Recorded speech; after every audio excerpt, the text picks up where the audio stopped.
Okay, this video will be comparing the Bible's 10 Commandments to the 7 tenets. Flip to it here. To the 7 fundamental tenets of Satanism and the 11 Luciferian Points of Power, principles of Luciferianism. We're going to compare the 3. I'm also going to throw in now, so I don't forget, these are my sources. Freedom from Religion is where I got my What's Wrong with 10 Commandments. I will put these as sources on the top of the video.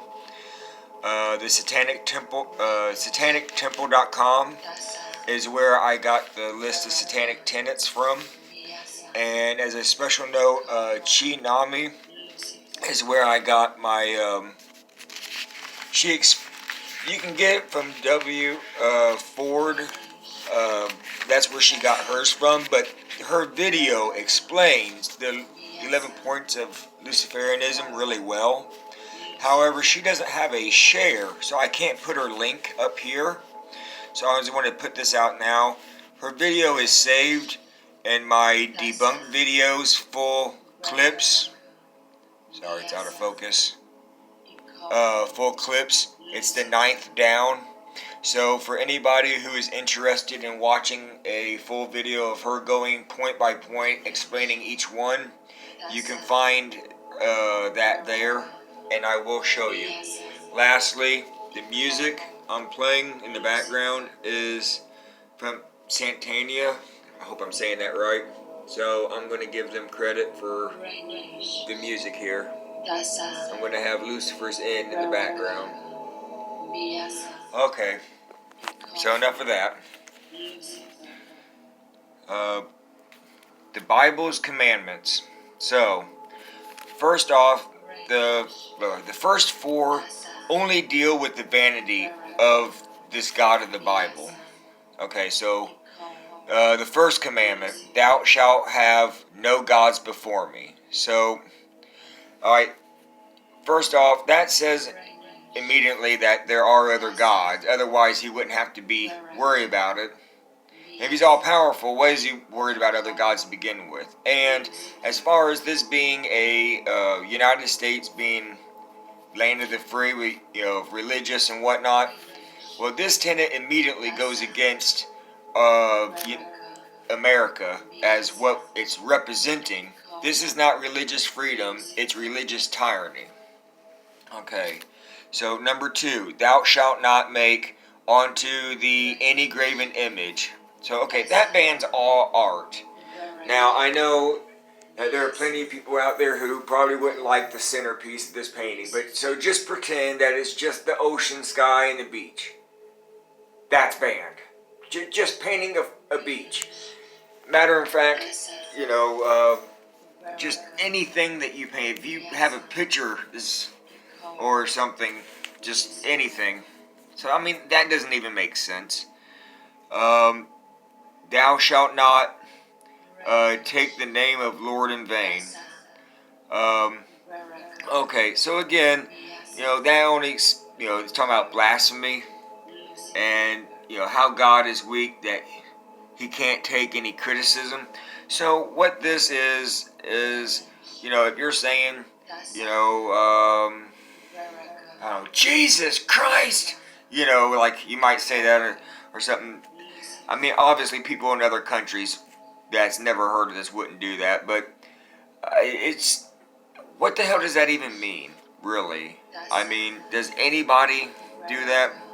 I think from the Life of Brian, there is a good scene. I wish I could show it, but I don't want to get, this video banned for showing a movie. But there's there's a scene from Life of Brian where someone kept saying Jehovah, and every time they said Jehovah, the guy that was about to stone the guy for saying it, they ended up stoning the guy in charge. So it's silliness. It makes no sense. Number 4, remember the Sabbath day to keep it holy. So, okay, who really doesn't, who really applies to this? We all cut the grass or cook or something. Something as simple as picking up sticks in the Bible was enough to get stoned, okay, to death. So working or not going to church would mean death. I'm actually filming this on Sunday, and I did these research and notes, which was work, throughout early this morning. So I'd be stoned to death just for making this video, and I'm putting it out on Sunday just for that. Just wanted to point out the irony. But yeah, if you go out and cut your grass, or if you do anything, you're already breaking this rule. Honor thy father and mother, so that you may live a long life. Yeah, that's because if you were a disobedient child, your parents were allowed to kill you, according to the Bible. Yeah, that doesn't sound like love. Thou shalt not kill. Okay, now some versions say kill and other versions say murder. Obviously this has a different implication. If someone were to break in to your house and you're not allowed to kill, you can't defend yourself. Now this is the one that it's actually wrote in the Bible, whereas murder is the updated version, which would imply, you can kill in self-defense, but, don't go around killing everybody. However, this also is, awfully, they say that taken out of context. I think this in itself is taken out of context. It means not to kill your own brethren, but I'll get to that later, as far as like your own tribe. So yeah, yet God demands death for a lot of different things in the book, including several genocides, as if we need a law to not kill to have a society, a functioning society. So yeah, anybody can generally understand, that if you run around killing people all the time, your society would fall apart. You wouldn't be able to do anything. So, thou shalt not commit adultery. Okay, so that means like no divorce and so forth. Now that's a personal choice. If you're in a abusive relationship, you have the right to, divorce somebody if they're not treating you the way, treating you well. If that person doesn't love you and have respect for you, then, you should not be a captee. And this is actually more against women than anything, but still, of course, with the Bible being sexist, that's not surprising. Okay, number 8, thou shalt not steal. Okay, so humans were considered property. Part of the list was going into, I think it said, I have it wrote down here somewhere, but yeah, if you was to steal your neighbor's slave or something, or steal, anything, again, this isn't talking about foreign countries. This is just talking about what they were representing at that time. Don't steal from your other believers. But in society, a lot of people like this that are go to church today, like, oh, well, the Bible says not to steal. Yeah. A functioning society would figure this out on their own. If everybody just ran around stealing from everybody all the time, it would cause a lot of, it would be a lot of crime and nobody would have anything. Society can figure that shit out for themselves. Thou shalt not bear false witness against thy neighbor, meaning to your fellow believer. Okay. So, first off, you can lie, according to the Bible, you can lie to non-believers or people, whatever it takes to get them to either believe or whatever. This is often another one that people who read the Bible don't realize, that the religion doesn't have a problem with people lying to other people, just not other brethren. Now this also includes white lies, like if someone asks you your weight, you don't have to tell them something personal, or say you don't want to hurt someone's feelings, and they ask you, does this outfit make me look fat?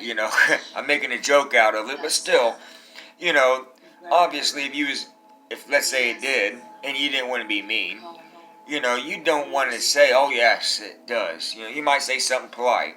Saying, I don't know. I'm just making a point. Like, there's times when you wouldn't want to hurt someone's feelings. And sometimes you can't always be completely honest if you don't want to hurt people. Or false advertisements. Now, we see this all the time. How often have you seen a commercial or something for like fast food and you go there and it's not the same as what they put out? You see versions of these lies all the time. Let's see.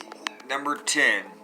Thou shalt not covet thy neighbor's house, wife, nor manservant, maidservant, or ass or property. Now here's the one I was referring to earlier. This one specifically in the Bible states about people being allowed to have humans as property. Where is that in any of this? Oh, not owning humans. Yeah, people can try to put that, oh, well, that's just how it was back then or something. No, this God is powerful enough to supposedly flood the entire world. And slavery well lasted beyond that. So, I mean, God never had a problem with slavery. That's pretty messed up in itself. But to covet, okay, now that has several issues.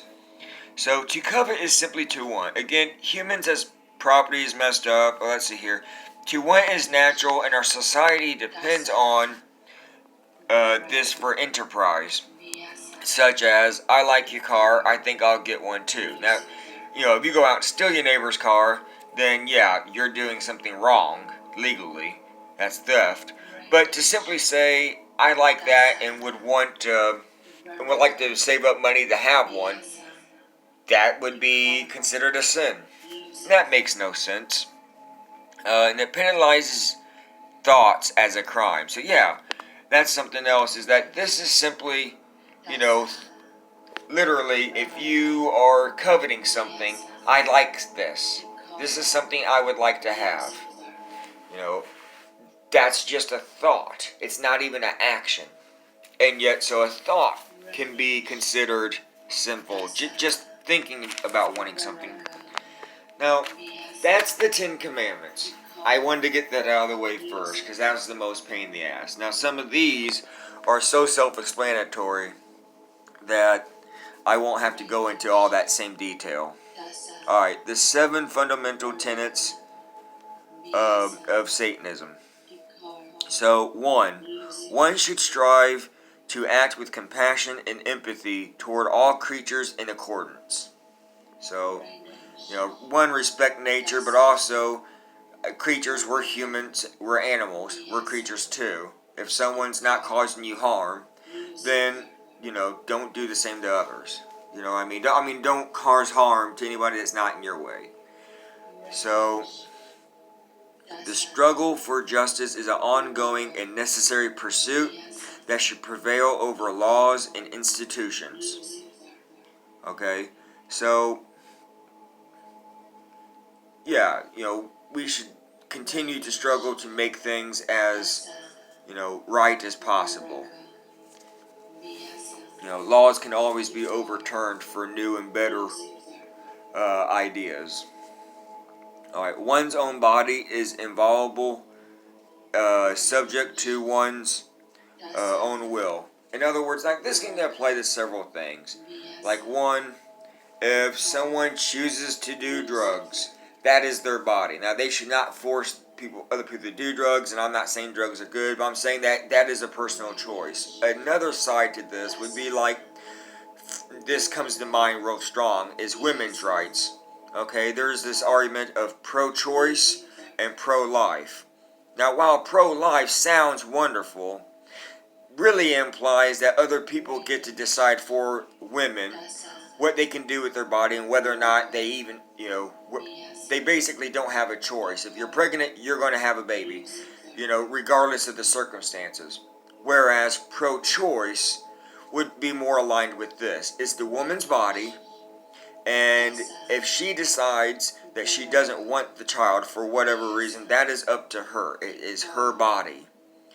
And often there are very negative cases that which this may occur. I'm not going to list you know, it should be obvious if you read between the lines.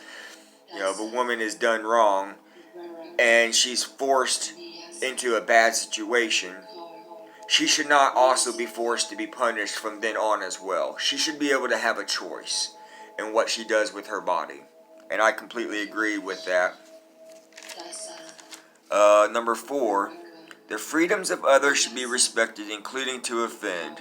To willfully and unjustly encroach upon others' freedoms is to forego their own.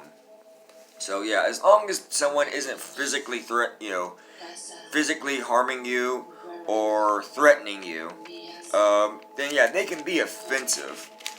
So I guess my way of equivalent would be, you know, I'm around a lot of offensive people. They like loud vehicles and use diesel fuel and crank their country music up real loud, right? And they play with their fireworks 2 weeks before the 4th and 2 weeks after. That can be pretty annoying.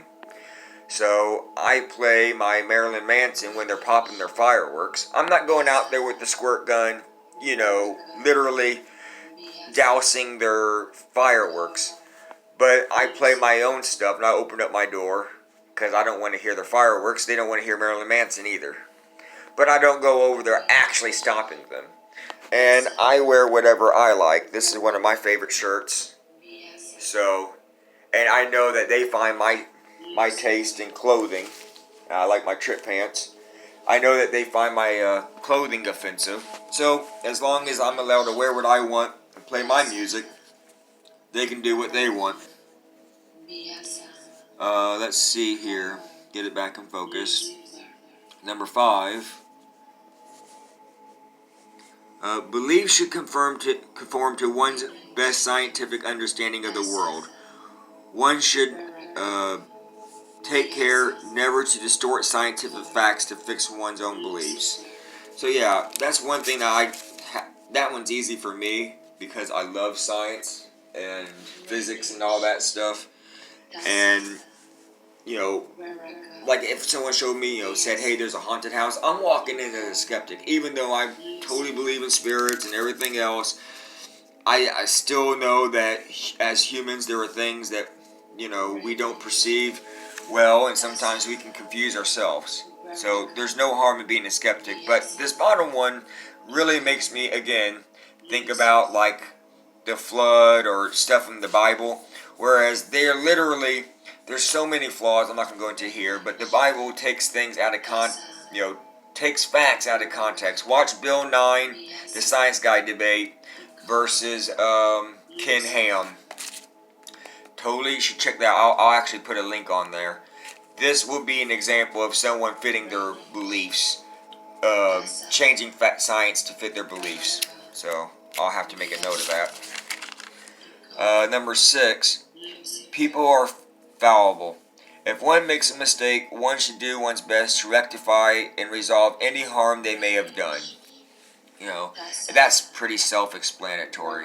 You know, if you do harm to somebody and, you know, they certainly weren't deserving of it, you know, if you hurt somebody somehow or made a mistake, you know, it's your responsibility to fix it. You know, you're responsible for your own actions. Every tenet is a guiding principle designed to inspire nobility in action and thought. The spirit of compassion, wisdom, and justice should always prevail over the written or spoken word. So, again, this is basically just saying that, you know, we want to inspire, you know, for both ourselves and others to, you know, try to do the best we can. I mean, to help others and ourselves. So, now, I got this in the note, Nami. Like I said, you can find it on my save list. Okay, we're at 19 minutes. Let's see here. 11 Luciferian Points of Power, Principles of Luciferianism. So, number 1, Lucifer represents the light of intellect, wisdom, and power unique to each individual with the courage to ascend to this responsibility. Okay. The symbol of adversary is that of the selfish. I gotta read this from the actual thing. Is that of the selfish berator or rebel who inspires self-evolution. Okay, sorry for my speech impediment here. Elaborate. Okay, not selfish. Self-elaborate. So, okay, I'm having trouble speaking, but basically this is about liberating, there's the word, self-liberation. To liberate yourself from the restraints of, society norms, but also to inspire evolution to make positive change in both yourself. It's one thing to just rebel, but, to be against something, but to have a purpose. But this is more for self, like constantly trying to push yourself. I know that's the only painting I have available. I've got one I'm working on, but to push yourself to keep to new heights. That's just a personal example. Lucifer represents the balance of torchbearer of Venus, the bringer of morning star, and the night bringer of the evening star. So basically, this just represents the balance of light and dark, and to acknowledge both sides of yourself. Let's see here. Okay, so number 4. Get it in focus here. The adversary symbolizes part of the consciousness of the black flame which questions everything, manifesting the individual's path with accountability to self. Now, I like the way that Nami explained on hers. This is basically the curse of Lucifer, okay, is accountability. You have more freedom and power, but to use. However, you are responsible for your own actions. The fall of Lucifer or Satan realizes liberation of the slave mentality, the courage to explore the and master the darkness within. So, yeah, this is about freeing yourself from, just because society, has their norms and what they think of certain things, you are your own master. And we already went over the Bible and how a lot of that, is just about, you can't paint, you can't, do anything else, you can't even want something, this is basically fuck all to those rules, do what you want, but you're also responsible for your own actions. So you do what you want, but the consequences are yours. The adversary represents rebellion with a purpose, wisdom, strength, and power. So again, this is it's one thing to be to adversary, to be against stuff, but do it for actual purpose. Like this right now, this very video, it represents both one, it's selfishly, it has to do with my own wanting to share information, but also I'm doing against the norms. Most people in society overall are Christian, and I enjoy sharing this content and disproving just how Christians misrepresent stuff. So, okay, that's rebellion with a purpose. Luciferian represents the courage and fortitude to acquire healthy self-love, lending to the responsibility of honoring your temple, mind, body, and spirit. I think that one's pretty self-explanatory. Love yourself and honor yourself. So, instead of, worshiping God, you just honor yourself. How can you love others if you don't love yourself? To become your own God, you must have the wisdom and strength to guide your life, as if your mind will survive the mortal life. Now, you don't have to necessarily believe, there's a lot of people who are atheists who still like live by the points of Luciferianism. And this is because basically what this means is, to live life to your fullest and try to do the most you can with the life you have. Okay, number 9, indulgence with, try to get it clear here. Sorry. Damn this camera. Here we go.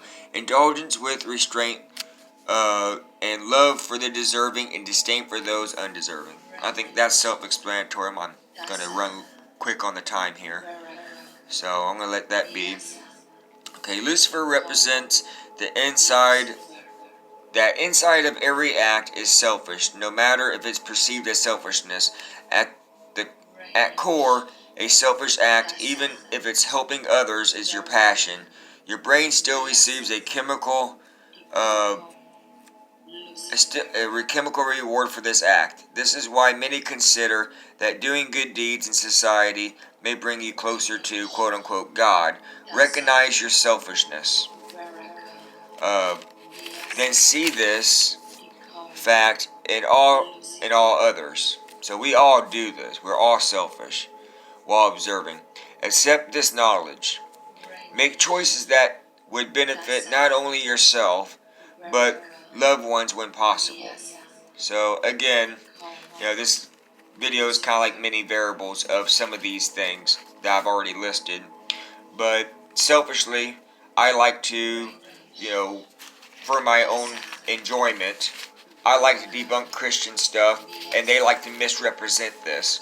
So the best way to, put it in their face is just read it for what it is. I selfishly enjoy this. It gives me those chemicals. It makes me happy. However, I'm also sharing this with others who are beginners or on this path that are interested, so that if you're confused, you too can have a clear understanding. So I'm also sharing something. So that's an example of this to me. Number 11, to become a god is to understand that you possess